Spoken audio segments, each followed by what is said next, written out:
नमस्कार, मैं हूं नैन्सी द्विवेदी और आप देख रहे हैं निष्पक्ष दैनिक खबर। आज की बड़ी खबर सुप्रीम कोर्ट से है। सुप्रीम कोर्ट ने वक्फ संशोधन अधिनियम 2025 पर पूरी तरह से रोक लगाने से इनकार कर दिया है। कोर्ट ने साफ कहा है कि किसी भी कानून की संवैधानिक वैधता को मानकर ही चला जाता है जब तक बहुत ही असाधारण हालत ना हो, पूरे कानून पर रोक नहीं लगाई जा सकती।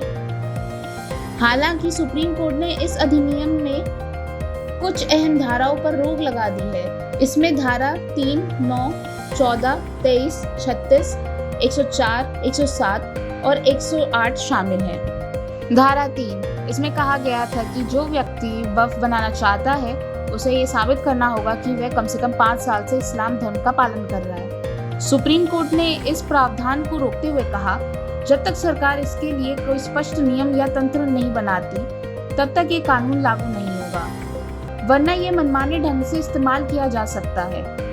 धारा 3C, इसमें प्रावधान था कि अगर किसी वक्फ संपत्ति पर विवाद हो और सरकारी अधिकारी जांच शुरू कर दे तो इस संपत्ति का वक्फ दर्जा तुरंत ही खत्म हो जाएगा जब तक रिपोर्ट ना आ जाए।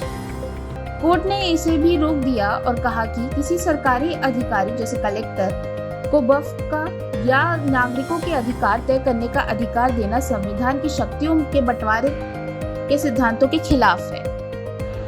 अब कोर्ट ने साफ कहा है कि जब तक विवाद का फैसला हाईकोर्ट में अंतिम रूप में नहीं हो जाता तब तक संपत्ति का वक्फ दर्जा बरकरार रहेगा। ना किसी का कब्जा हटाया जाएगा, ना रिकॉर्ड्स बदले जाएंगे और ना ही किसी तीसरे पक्ष को अधिकार मिलेंगे। सुप्रीम कोर्ट ने वक्फ बोर्ड और वक्फ काउंसिल की संरचना पर भी टिप्पणी की है। सेंट्रल वक्फ काउंसिल धारा 9, इसमें 20 सदस्यों में से अधिकतम 4 ही गैर मुस्लिम हो सकते हैं। राज्य वक्फ बोर्ड धारा 14, इसमें गैर मुस्लिम सदस्यों की संख्या 3 से अधिक नहीं हो सकती। सीईओ धारा 23, राज्य को कोशिश करनी चाहिए कि वक्फ बोर्ड का मुख्य कार्यकारी अधिकारी मुस्लिम ही हो। साथ ही वक्फ पंजीकरण को अनिवार्य करना सरकार द्वारा मुस्लिम संपत्ति पर धीरे धीरे कब्जा करने का तरीका है। बहुत सारे पुराने वक्फ बिना दस्तावेज के बने हैं। ऐसे में ये कानून उनकी पहचान को खत्म कर देगा। यह कानून मुस्लिम समुदाय की संपत्ति अधिकार का उल्लंघन करता है। वरिष्ठ अधिवक्ता कपिल सिब्बल और अभिषेक मनु सिंघवी ने तर्क दिया कि इस संशोधन से वक्फ प्रशासन ने गैर मुस्लिमों को जगह देकर मुस्लिम समुदायों को कमजोर कर दिया है।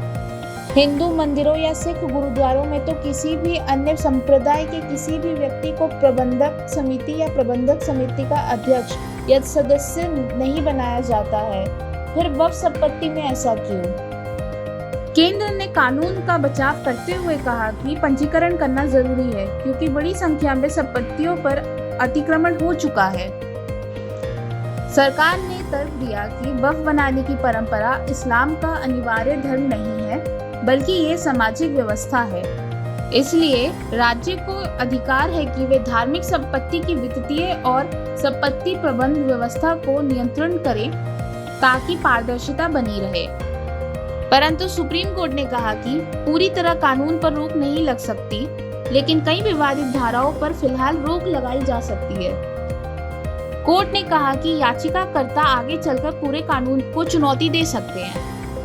वहीं कांग्रेस ने इस आदेश का स्वागत किया और कहा कि संवैधानिक मूल्यों, न्याय, सम्मान और भाईचारे की जीत है। सुप्रीम कोर्ट ने ये साफ कर दिया है कि वक्फ अधिनियम 2025 अभी पूरी तरह लागू नहीं होगा, लेकिन इसकी कुछ धाराओं पर रोक लगेगी। असली जंग अब आगे ट्रिब्यूनल और हाईकोर्ट में चलेगी।